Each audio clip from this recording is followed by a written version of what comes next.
Hey guys, welcome back to my channel. So we're back again. I haven't filmed anything since the last video, which was a reading wrap up. I'm gonna try and upload more this month, hopefully. Anyway, yes, I read 11 books this month, so I was a little bit behind thanks to last month. So I've kind of pulled it back a little bit with reading one more over the goal. So I'm still 2 books behind for the total of wanting to read 120 books this year. But yeah, I read 11 books. 3 of them were shorter. But we're just going to ignore that. Let's just get into what I read, shall we? So we started off the month with this series. I think it's called the Kane Brothers series or something like that. So it's a not so meet cute, so not meant to be, and a long time coming. My favourite of the 3 was a long time coming, but let me tell you about them individually. Also, in my reading journal, I decided to use the nice new covers for the photos because I hate these. Anyway, rating wise, this was a 4.25 stars. I really enjoyed it. Obviously, all 3 of these are billionaire romances, but this one was fake fiance as well. It was so good. The writing was really fun. It was dead easy to get into. All the characters were really fun.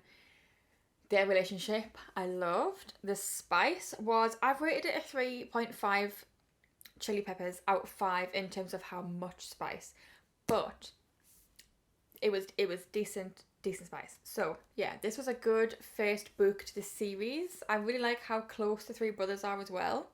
I just love that in a book. Okay, anyway, 4.25. So not meant to be, I rated 3.5 stars. The spice rating I gave was 3 chili peppers. There wasn't quite as much smut in this one compared to the first one or even the third one. I love the story of this one. However, I hated Kelsey. I hated her. She was just a bitch for no reason. So in book 1, she's fully on Huxley's side. So hang on. I feel like I never give any details. This one's following Huxley and Lottie. And Huxley's the millionaire. He needs a fake fiance for a business deal thing, and she needs a fake fiance to kind of win back not some dignity, but just to kind of save face with her ex-boss / ex-friend. It's a bit of a funny one. And then Kelsey, who is in book 2, is this girl's sister. So throughout this book, Kelsey is very much on Huxley's side. She's telling Lottie She's telling Lottie that she should be grateful and thankful towards Huxley, when, in my opinion, Huxley was just doing his side of the bargain. He said if she was his fake fiance, he would do XYZ. And Kelsey's like, well, you should be thankful because he's doing XYZ. No, that's part of the business plan. That's part of the bargain they made. But Kelsey's very much on his side. She seems very like down to earth and mature, even though she's the younger sister, and she seems very like settled. I don't know who this person was. I don't know. There was a scene at the beginning of the book that involves a date, and it was embarrassing. And not just embarrassing, it was just cringy because she was so immature and borderline aggressive. In fact, not even borderline aggressive, she was just aggressive. I hated Kelsey. She was awful to JP for no reason. So JP is quite a like cheeky, quite fun person, and he quite enjoys aggravating her because it's getting a rise out of her, and he's obviously very attracted to her. But she is, obviously, he's a bit of a playboy, as millionaires apparently tend to be when they're hot. But she's just such a bitch to him for no reason. And like the things she says, and like she really, really hurts his feelings multiple times. And again, she just was aggressive about the fact she was like so against him. Whereas in the first book, she seemed so put together and professional and mature. So I just hated Kelsey because I just thought she was a bitch for no reason. But I love JP. JP was great. So yeah, I rated that one 3.5 stars because I loved the story. I just hated her, basically. And then A Long Time Coming was my favourite. I rated it 4.5 stars, and it has a 3 Chili Pepper rating as well. This book is friends to lovers, not childhood friends to lovers. They met in college and they have the best friendship. I love them. Breaker is just an absolute sweetheart. And Leah, again, like I just love them. The fact that they're everything about, like, they just transitioned so well to being in a relationship because their friendship was just so solid and you really felt like they were meant to be and like they had such a connection. But I just love their friendship. They're so cute. They're just nerds together. And I love that. Also, all the drama and like shenanigans that happened in this book was so entertaining and so funny. This one, so she's getting married and her soon-to-be mother-in-law is an absolute like just really awful, irritating kind of woman. She's kind of like Emily Gilmore. Okay, and yes, Emily Gilmore is iconic, but also she's an awful woman. Anyway, so her Breaker is like her closest friend pretty much. So he's gonna be her.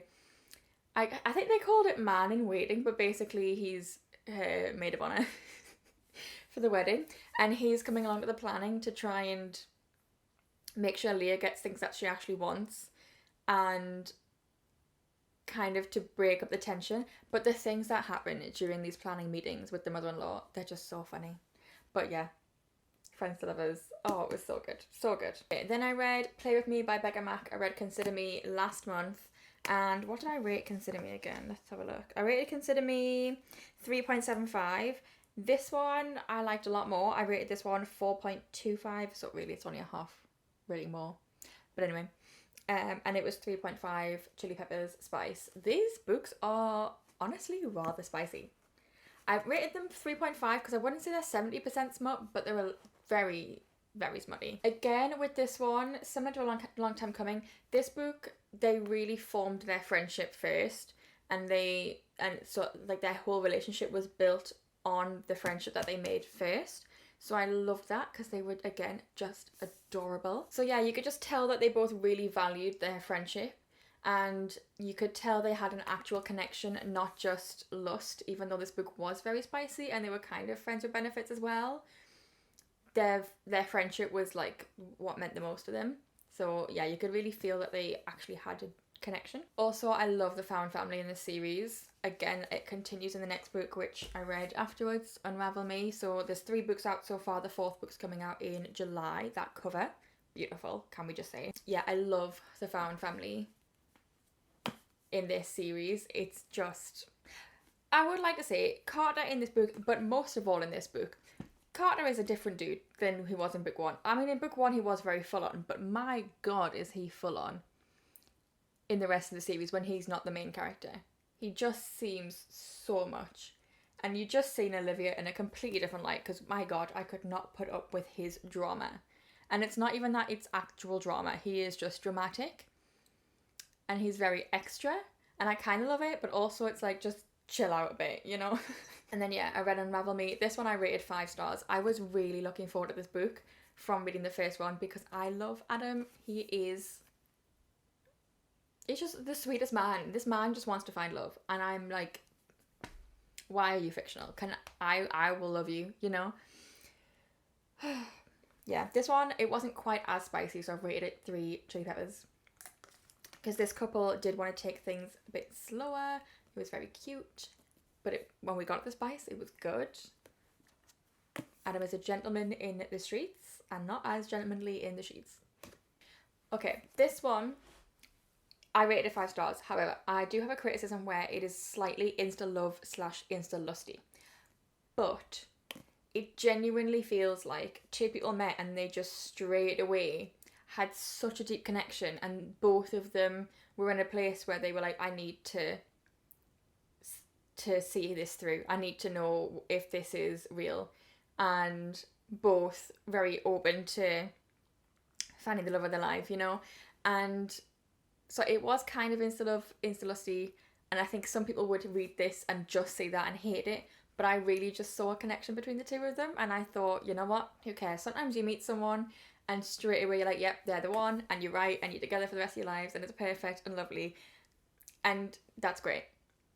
It's rare when that happens, but I do think it does happen. So this one is also single mother, so the way Adam steps up and becomes a stepfather, very attractive, very attractive. So yeah, 5 stars.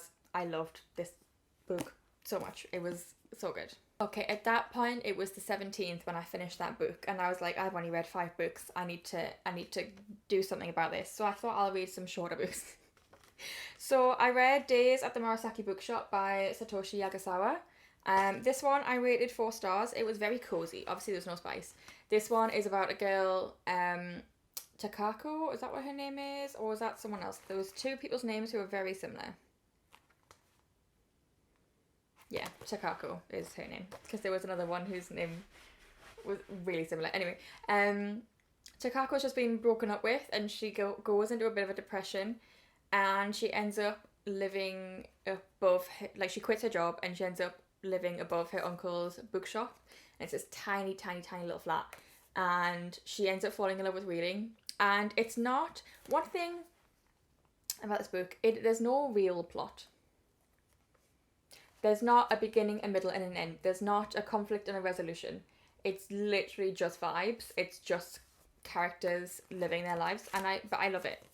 It just felt very cozy, so I rated it 4 stars. I wouldn't say it was like a literary masterpiece. I wouldn't say it was like very innovative or like original necessarily, but it just felt very cozy. And it was nice to read about someone who suddenly fell in love with reading and her life just felt better, because I was a bit like that. And I think there's going to be a second book as well. I think it's called More Days at the Murasaki Bookshop. That's going to come out, so that'll be fun. I will say the whole time, and I don't know if this is because obviously it is a Japanese book, I was kind of picturing it as an anime in my head the whole time, which was really fun, but it was because the way they went on sometimes and how they acted towards each other, it just felt very anime. So that made it a bit more immersive, that I could imagine it in that way. So yeah. And then I read I Want to Die But I Want to Eat Tteokbokki. This one is basically a memoir, so I haven't rated it. There's something about, I don't know what it is, there's something about when something is Japanese and translated into English, or Korean and translated into English. I just love the way things are written, like how things are said. I don't know, especially when it's Korean written into English. I just enjoy how the words are put together and how the sentence structure ends up being. I don't know, I really enjoy it. Yeah, this one is basically a memoir. Yeah, this is written by Beck, I think her name's Beck Sehi. I'm not entirely sure. It's SEHEE. Anyway, basically this is conversations with her therapist. So there are parts of it where it is like conversation, like written down. That's actually happened. She recorded her sessions basically. Yeah, the only thing I have to say about this, I liked the way it was written. And it was quite nice because it was like fairly short, like it was easy just like to pick up and put down. But also it was quite easy to just keep reading it at the same time, which I read it like quite a big chunk in one go. It did make me feel strange mentally though while reading it. I felt simultaneously triggered and comforted at the same time. So yeah, there's also a sequel coming out for this one, which is called I Want to Die But I Still Want to Eat Tteokbokki, apparently. So I might get that, I might not, we'll see. Then I listened/read A Good Girl's Guide to Murder. I mostly listened to this on audiobook. A, because it was free on Spotify, and B, because I wasn't sure if I was going to be able to get into the book, so I thought if I could do something else and listen to an audiobook at the same time, I would like not feel as restless, but I might be able to get into the story better, and that definitely did work. Though, to be honest, I think the last 10 chapters I ended up physically reading the book, and there's a couple of the ones I read in between, just here and there. I had no problem being really into the book and quite immersed when I was reading it. I found it very easy to sit and read it. So I probably could have just read it like flat out. So there is that. I really enjoyed this. I rated it 4 stars. Obviously it's a YA like murder mystery, so there's no spice. Yeah, I surprisingly really enjoyed it. I didn't like One of Us Is Lying, which I also half listened to, half read last year. This one just didn't feel as YA, even though it's someone I also didn't know was set in the UK, which was quite nice. So we're following a girl who's in her last year of A-levels, and she's like applying for university, and she's doing this project as part of her final year, and she's opening up a case, sort of. Not she's not opening up the case, but she's digging into a case that was closed a few years ago that she just doesn't believe in the answer to. Yeah, it just didn't feel very YA. It kept me guessing the whole time. Obviously, I haven't read a lot of thrillers or mysteries, so I'm not really like as good at guessing things are going to happen because I haven't read a lot of them. So yeah, like I say, aside from the small bits where she talks about school, it didn't feel super YA. I really enjoyed it, and I'm definitely going to read the rest of the books in the series. So this one was a very pleasant surprise for how much I liked it. So yeah, 4 stars for that one. I then read Wretched by Emily McIntyre.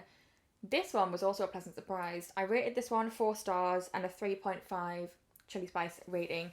This one is actually my favourite of the series so far. There's still Twisted and Crossed to read. I'm looking forward to Crossed because it's about a priest. This one was also interesting because it was bad girl, good boy. He's a DEA agent and she is essentially a drug lord. So that was really interesting, and he was trying to take her down, and so there was that like undercover cop aspect I really enjoyed. Yeah, it was just really fun. I really enjoyed it. There's not really much to say, to be honest. It was just your typical dark romance, but it wasn't typical because she was the morally grey one. But yeah, I really liked it. And it was a good spice. It was fun. It didn't feel cringy or slow at any point, which I quite liked because I found Scarred a little bit slow in some areas. Like the pacing was a bit off. The pacing was really good in this one. So yeah, 4 stars. Favourite so far in the series for this one. Okay, and then on Kindle I read The Risk by S.J. Abbey. So is it S.J.? No, S.T. Abbey. S.T. Abbey. That one I rated 4 stars. It's the first book in the Mindfuck series. So it was a nice quick one. I got to just read it one morning and I was done.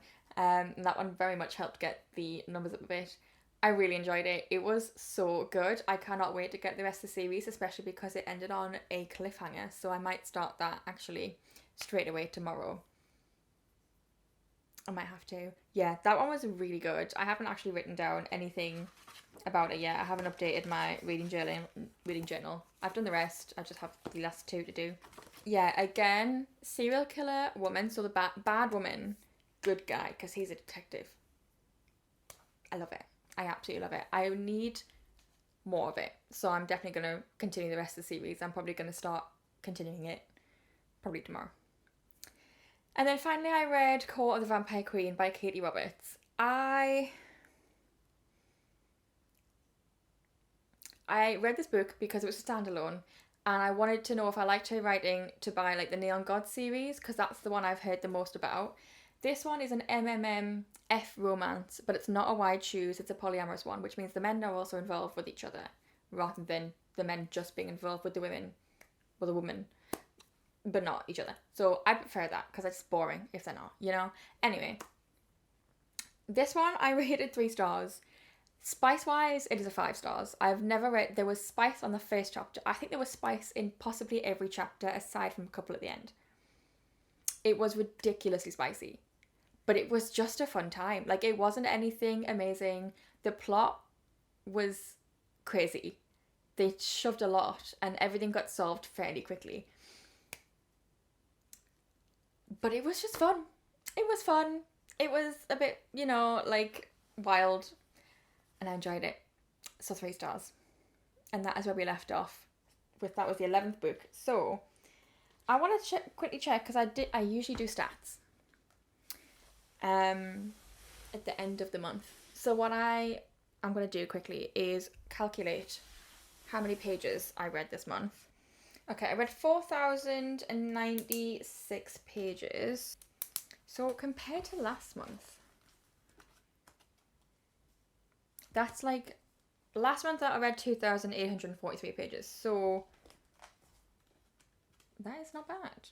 It's a little bit less than I read actually in January, because in January I read 4,121 pages. So it was like 30-ish pages, give or take, less than January.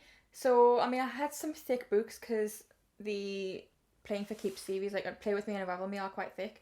But I also had some thin ones in there as well. I'm sorry, the lighting has gone really weird right now. Anyway. yeah, so of the ones that I read 5 regular romances. I'm going to say 3 dark romances. Well, no, 1 fantasy romance, 2 dark romance, 1 YA thriller mystery, 1 memoir, and 1 literary fiction. So we've had quite a good month of A ratings, but A ratings, B the amount of books I read, and C a good sort of range of books. I would say this month has probably been one of my favourites so far, and we're only in the 3rd month, I am aware. But I just think it's been quite a successful reading month. So, very happy with that. Anyway, I am going to go because it is Easter Sunday, and my brother, I think, is actually now sat outside waiting for me to go to my dad's and then my mum's house. I'm going to go eat a lovely dinner and a whole bunch of chocolate. I hope you do as well, or did as well, because this is going up tomorrow. And I will see you in the next video, which I don't know what it's going to be yet, but there will be another video this month. So, yeah. Okay. Bye.